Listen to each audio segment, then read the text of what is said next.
எப்படி இருக்கு? கிறிஸ்து இயேசு அப்படின்னு இருக்கு. இன்னொரு இடத்துல பார்த்தீங்கன்னா இயேசு கிறிஸ்து அப்படின்னு இருக்கு. நல்ல விளங்க, கிறிஸ்து இயேசு அப்படின்னா ஆதியிலேயே தேவன் வச்ச திட்டங்கள்.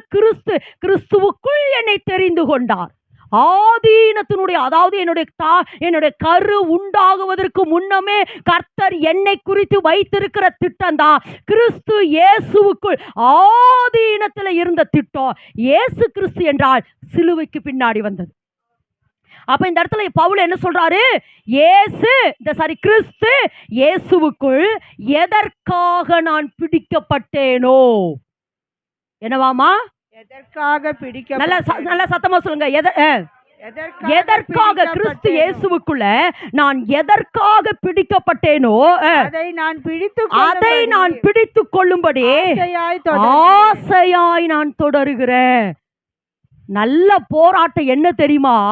நான் எதற்காக பிடிக்கப்பட்டேனோ, எதற்காக தேவன் என்னை அழைத்தாரோ, எதற்காக தேவன் என்னை தெரிந்து கொண்டாரோ, எதற்காக தேவன் என்னை முன்குறித்தாரோ, எதற்காக தேவன் என்னை நீதிமானாக்கி இருக்கிறாரோ, எதற்காக தேவன் என்னை மகிமைப்படுத்தி இருக்கிறாரோ, அதை நான் பெற்றுக்கொள்ளும்படி அல்லது அதை நான் நிறைவேற்றும்படி அல்லது அதிலே நான் ஓடுகிறதற்காக நான் இந்த பூமியிலே போராடுகிற எல்லா போராட்டங்களும் நல்ல போராட்டம். நல்ல கரந்தட்டுமா? நல்ல நல்ல நல்ல நல்ல நல்ல நான் திரும்பவும் சொல்றேன், இந்த உலகத்துக்காய் சாப்பாட்டுக்காக, தூங்குறதுக்காக, வேலைக்காக, ஸ்கூலுக்காக, காலேஜுக்காக போராடுறமே, அந்த போராட்டத்தை விட இன்னொரு வசனத்தை வாசிங்க பார்க்கலாம். பவுல் சொல்றாரு பாருங்க, அப்போஸ்தலரின் புத்தகம் 26ஆம் அதிகாரம் 18 19 வாசிங்க பார்க்கலாம்.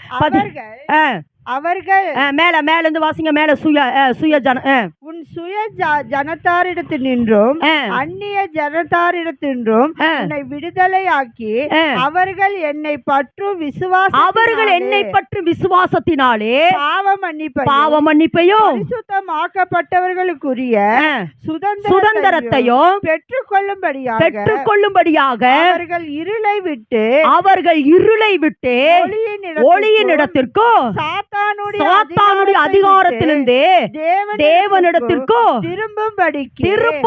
திரும்பும்படிக்கு நீ அவர்களுடைய கண்களை திறக்கும்படிக்கு இப்பொழுது உன்னை அவர்களிடத்துக்கு அனுப்புகிறேன். அடுத்து சொல்றாரு பாருங்க. அடுத்து ஆகையால் அகிரிப்பா ராஜாவே, நான் அந்த பரம தரிசனத்தில் கீழ்ப்படியாதவனாய் இருக்கவில்லை. அகிரிப்பா ராஜாவே அவர் சொல்றாரு பாருங்க. ஏன்னா இப்ப அவர் குற்றம் சாட்டப்பட்டவரா பவுல் நிக்கிறாரு.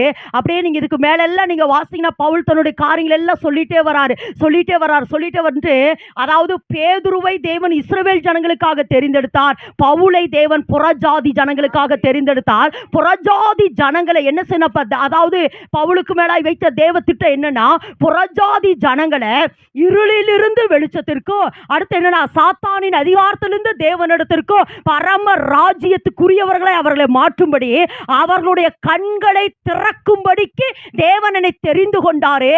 அகிரிப்பா ராஜாவே, இந்த பரம தரிசனத்துக்கு நான் கீழ்ப்படியாமல் இருக்கவில்லை. அப்ப இந்த இடத்துல என்ன சொல்றார்னா, பவுலை தேவன் தெரிந்து கொண்டதனுடைய நோக்கம், பவுலை தேவன் அழைத்த நோக்கம், பவுலை தேவன் முன்குறித்த நோக்கம் என்னன்னா, பரலோக தரிசனத்தை நிறைவேற்ற. நல்ல கரந்தட்டுமா? நல்ல கரந்தட்டு. சாதாரணத்துக்கு தேவன் வந்து என்ன செய்யல, பவுலை தெரிந்து கொள்ளல. பரம தரிசனம், பரலோக தரிசனம், பரலோக திட்டம், பரலோக ப்ராஜெக்டை நிறைவேற்றுகிறதுக்காக தேவன் என்ன செஞ்சாராம்? பவுலை தெரிந்து கொண்டார்.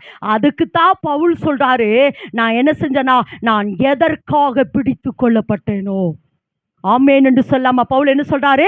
நான் எதற்காக பிடித்து கொள்ளப்பட்டேனோ, இந்த பரம தரிசனத்தை நிறைவேற்றுகிறதற்காகத்தான் நான் எந்த போராட்டத்தை போராடிட்டு இருக்கிறேன்?